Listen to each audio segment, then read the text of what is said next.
Farmweek is a production of the Mississippi State University Extension Service. Today on Farm Week, one influential senator says the present farm bill will probably be extended for another year. Mississippi agritourism operations can now post directional signs on state roads. In Southern Gardening, Gary Bogman takes us for a tour of the All-America Selection Garden at Poplarville, Mississippi. In the markets, chicken producers prepare to take a hit from higher feed grain prices. And cotton is under pressure as defoliation begins on a wider basis in the Mid-South. In the feature segment, a dairyman who's making agriculture's case in social media. Will Gilmer's smartphone is never out of reach. He has more than 4,200 Twitter followers. Or what I found has worked best for me to do to keep people's interest and attract people to listen to what I'm saying is just talk about what we're actually doing on the farm, kind of day in and day out, and just give them kind of an idea of what farming life is and what we do.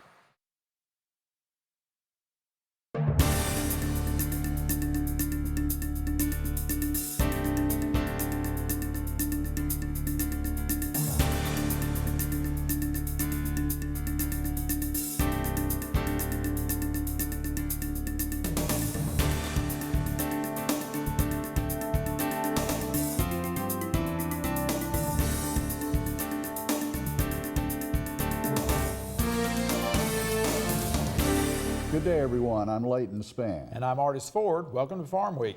Congress returns to work next week, but it appears that a new farm bill is not going to happen this year.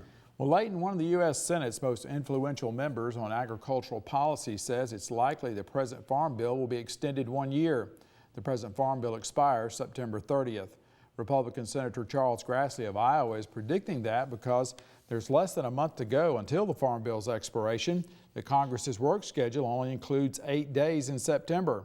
Grassley said it's going to be difficult to reach an agreement on a new farm bill with so little time left. That's why he thinks the present farm bill will be extended 1 year. A 1-year extension will have two serious and negative effects on farmers, according to Grassley. First, he says farmers will only have a 1-year planning window instead of the 5 years that a new bill would cover. Secondly, Grassley says that next year negotiating will be more difficult because it will have to take place under strict budget guidelines. Mississippi agritourism operations are urged to take advantage of a new roadside sign program. It was developed by the Mississippi Department of Transportation and the Mississippi Department of Agriculture and Commerce. Ag Commissioner Cindy Hyde-Smith on the left stands with Jolynn Mitchell and Nelda Mitchell of Mitchell Farms. The Collins area operation was the first in the state to utilize the agritourism signing program.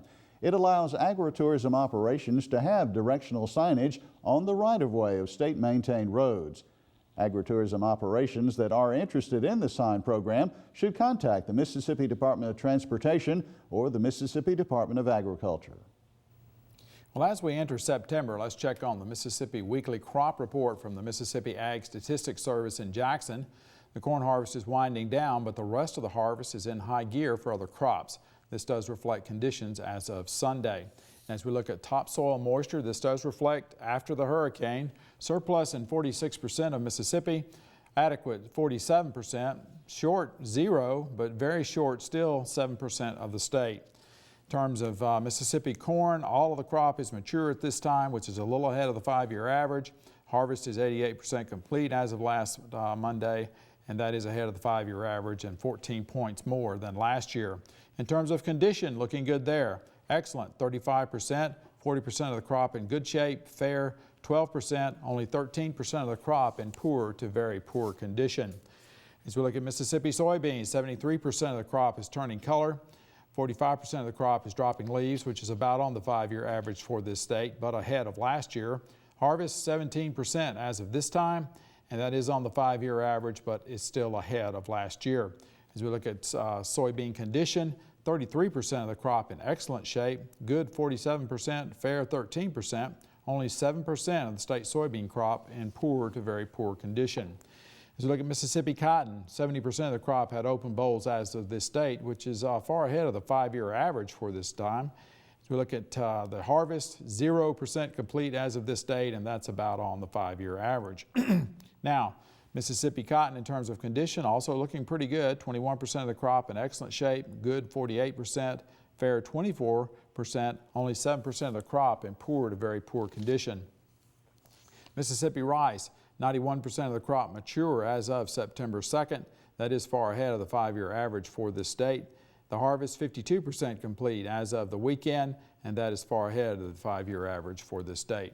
As we look at crop condition, excellent for 30% of the crop, good 50%, fair 16%, only 4% of the rice crop in Mississippi in poor to very poor shape.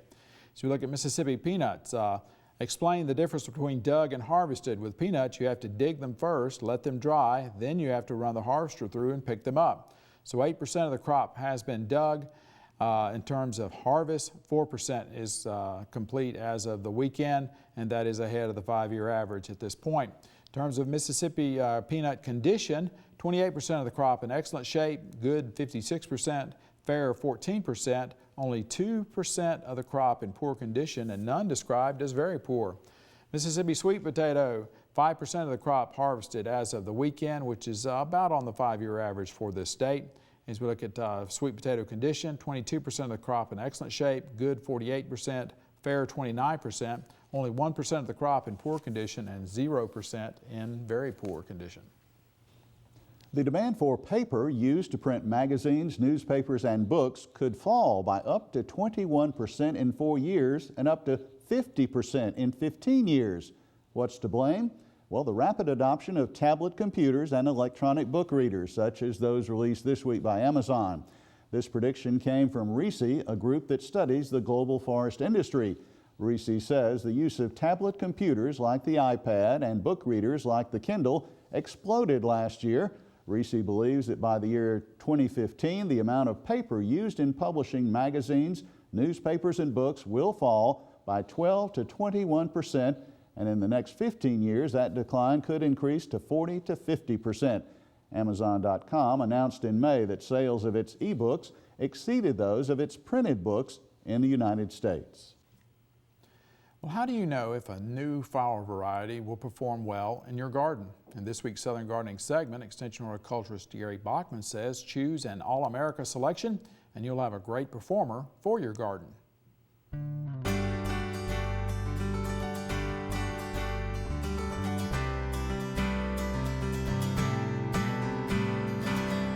Home gardeners are always looking for information on how plants may perform in the landscape. All-America Selections provides good information based on nationwide trials for local success. The South Mississippi Branch Station in Poplarville is an All-America Selections evaluation garden. Many of the past winners are grown every year for landscape and garden enthusiasts. In the past, Southern Gardening has featured the easy-to-grow New Look Celosia with its bright red plumes and attractive burgundy foliage.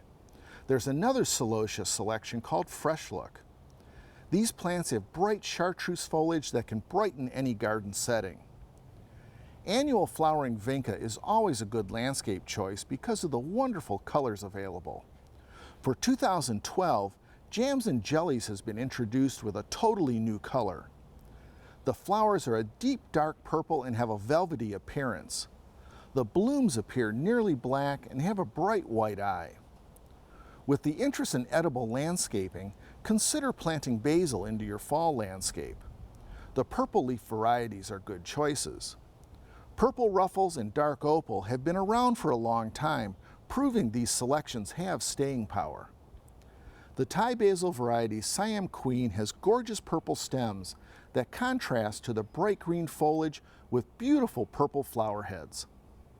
Picking landscape plants recommended by All-America Selections will help make your landscape a winner. I'm horticulturist Gary Bachman for Southern Gardening.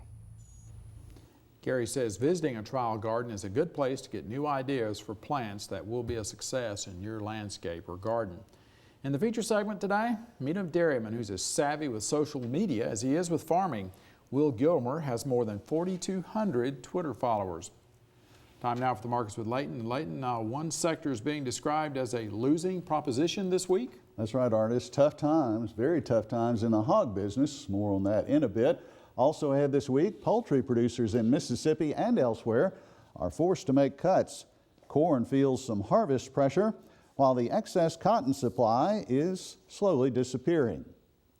Mississippi's #1 ag commodity is preparing to take a hit from rising feed grain prices. For example, Sanderson Farms of Laurel has announced the following steps: reducing egg sets by 2% across all divisions. This follows a reduction of 4% back in January. Also, Sanderson reports it is now running plants at 6% below capacity. These steps are in response to projections that by October, chicken production cost will be 8 cents per pound higher. Further cuts are expected. Meanwhile, producers of the other white meat, pork, are already losing money big time. Analyst John Roach describes it as a bloody situation, one where optimism is hard to find. We're getting bigger runs now, and it's putting pressure on the market, and we really haven't seen much liquidation at all. And the hog business is a horrible losing proposition right now. We had people stop by the booth this week talking about losing $40 a head on bringing in feeder pigs that they're committed to take. And so we're just concerned that we're going to have a liquidation phase to run through here. We're really dependent upon the export business for pork. That's been a big chunk of our business this past year. And so I'd like to offer some words of optimism, but I don't have very many, quite frankly. Let's move to our trivia quiz for this week already. Which area of agriculture uses the Scoville scale? Is it poultry, or cattle, or forestry, or horticulture? You'll find out here in a few more minutes. We're going to pause for a short break on Farm Week. Coming up, we'll look at the calendar of the second part of the markets. Leighton Spann reports the fall harvest season is putting pressure on corn and cotton prices. Wheat prices are also down. In the feature segment today, Dairyman Will Gilmer.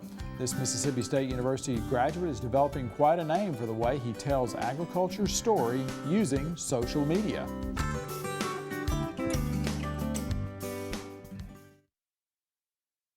Each year, many Mississippians are seriously injured or killed when farm tractors overturn.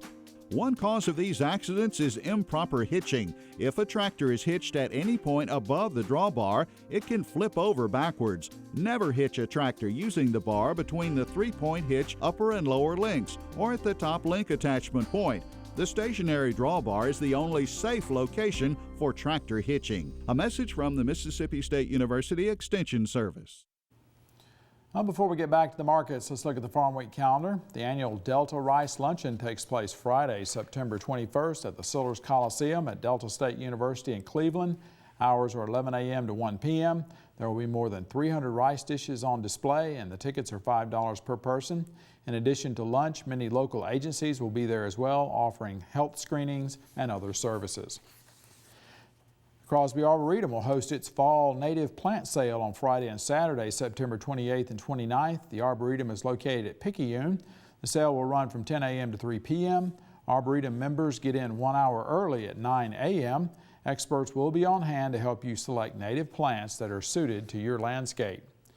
And looking ahead into October, the Fall Flower and Garden Fest is Friday and Saturday, October 5th and 6th. Takes place at the Truck Crops Branch Experiment Station at Crystal Springs. Hours are 9 a.m. to 2 p.m. Admission is free, and there will be commercial vendors on hand selling plants. Go to our Farm Week website at farmweek.msucares.com for information on these and other events. Now check out this week's Farm Week Snapshot.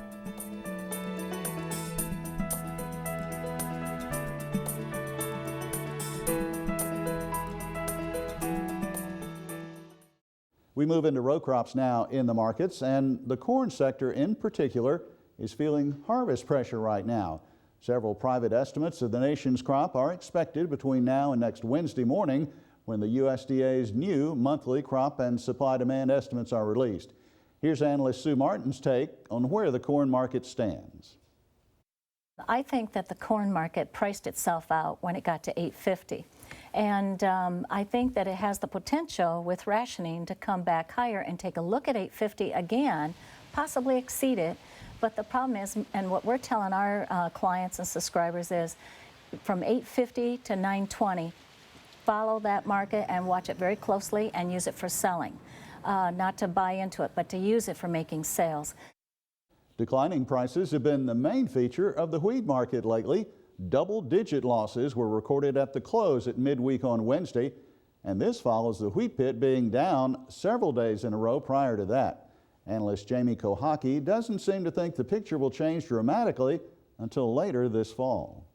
The big key right now is pricing versus Baltic Sea. We're about $40, $45 a ton higher than wheat coming out of the Baltic Sea area. So I think we'll grind a little bit lower in here short term along with the other two grains and then crack back up higher later this fall. But until we get more competitive worldwide, I think the easiest path is just to see a little more profit taking. From feed grains to cotton now, as we head towards the end of the markets, reports indicate that Hurricane Isaac did only limited damage to the U.S. cotton crop. And after declining 2 days in a row, cotton futures were trading modestly higher Thursday morning and staying within a 4-week uptrend. I talked with Extension Ag economist John Michael Riley Thursday morning about cotton. All right, John Michael, let's start with some foreign news. And you're telling me off camera that the Indian crop and what may or may not happen with that is kind of a headline maker for cotton. It is. India has been pretty dry for the past number of weeks. They've started to get some rain. Monsoons have finally started to pick up in that region and expected to help the crop, but the question is it too little too late? I think most of us expect that it could help, but there's been a tremendous amount of damage that's already been done, so they're definitely not going to have the production that they would like to have and that they, if you probably 5-year average, that they would normally have if they'd have gotten those timely rains. So that's one of the stories on the foreign market that is making headlines. All right, and I'm sure the other one you're alluding to is China's economy, still an unknown and a lot of potential for bad news. Could have some pushback in terms of prices, in terms of what happens here in the United States. They are the 800-pound gorilla as it relates to cotton. A lot in the news here lately about the fact that they could be seeing a slowdown in their economy, and if that does happen, that will have some ramifications to cotton prices, to cotton demand, and that's the other newsmaker. And obviously the export number would go down if that. So much of our exports go there. We have seen a fallback in exports just mainly because the dollar has strengthened over for the past year. That's not unexpected, but if China continues to see a slowdown in their economy, it's probably going to get worse.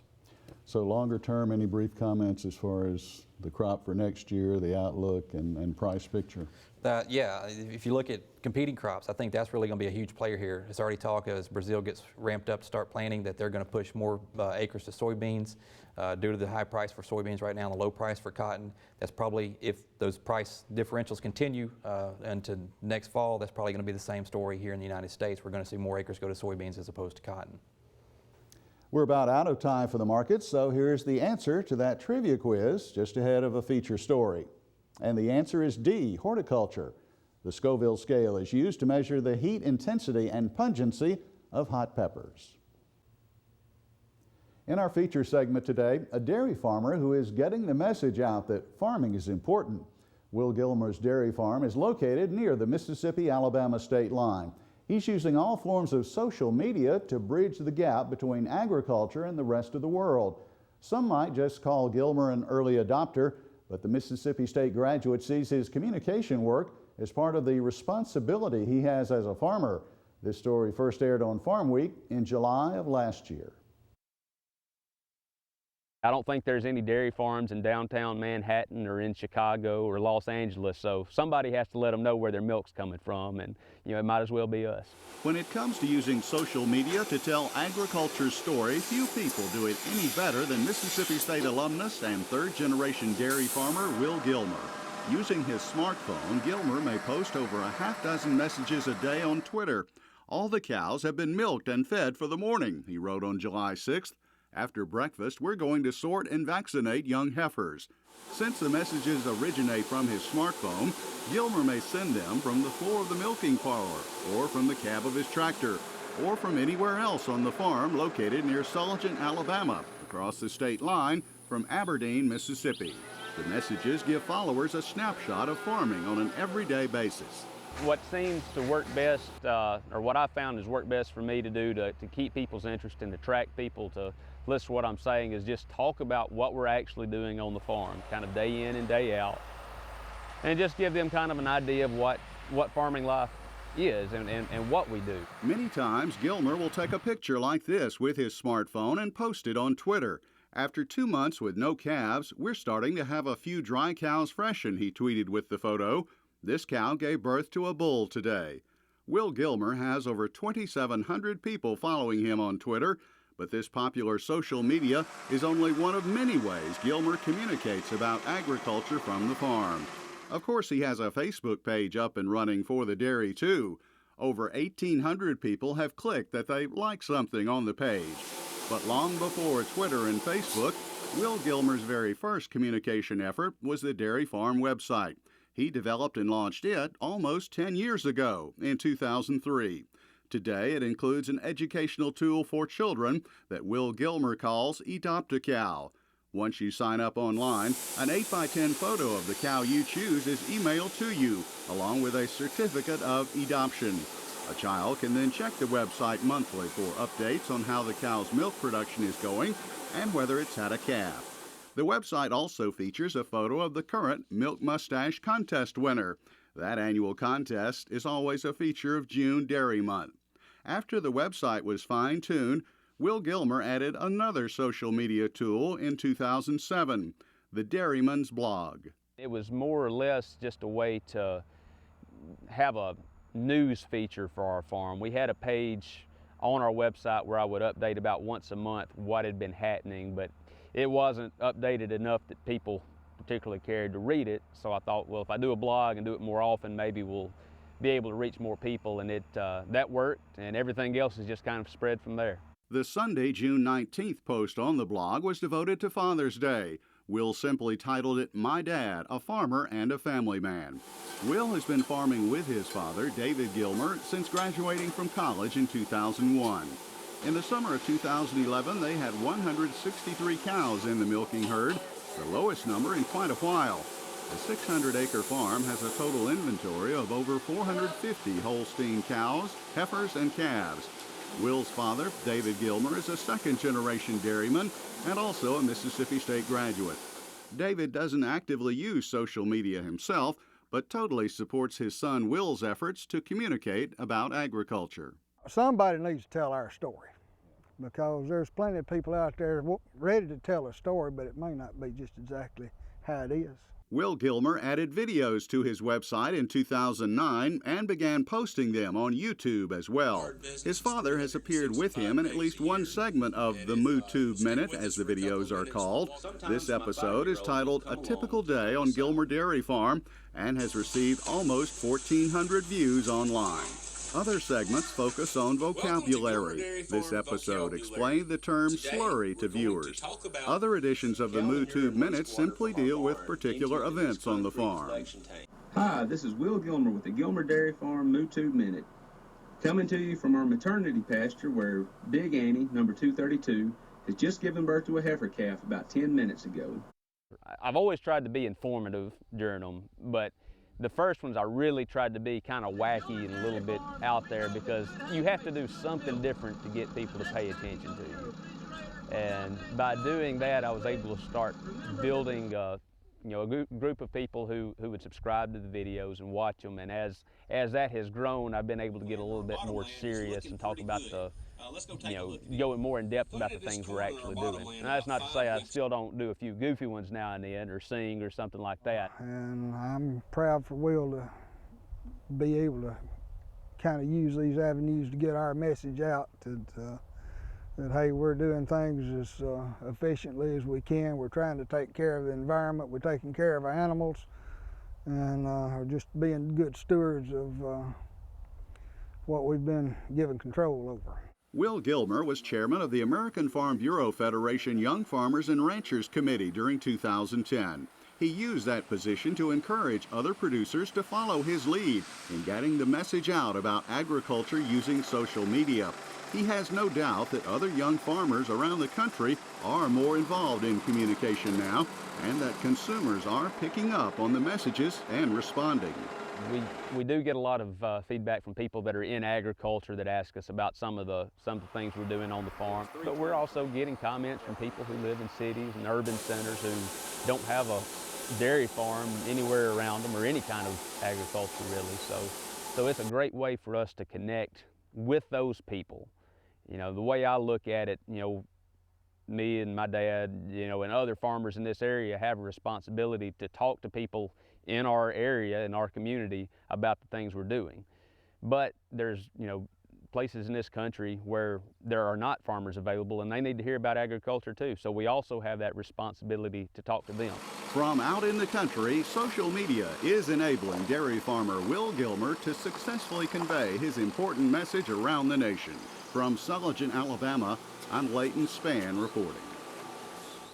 And you can watch this story again on our Farm Week website, farmweek.msucares.com. We'll also have links to the farm webpage and Facebook page, and there's also Gilmer's YouTube channel, Twitter account, and his Dairyman's blog. And artists, it's been a busy place around the Gilmer farm this week. They've had, 20 cows have given birth in just the last 8 days. So a lot going on, and he's busy himself chopping corn and sorghum silage this week. And his Twitter followers have gone up to 4,200 by now. Well, we are at the Farm Week, or at the end of Farm Week for this week. On our next show, we'll look back at the year 2011 in Mississippi agriculture. It was a year of powerful and deadly tornadoes in the state. The Mississippi River flooded and tested its levees to their limits. State voters also elected their first woman agriculture commissioner. At the North Mississippi Grazing School, cattlemen learned new ways to measure the carrying capacity of pastures. In southern gardening, ornamental peppers. They're pretty, they come in more colors than red, and they're also hot. For the rest of the Farm Week crew, I'm Artis Ford. And I'm Leighton Spann. Thanks for watching. We'll see you next week.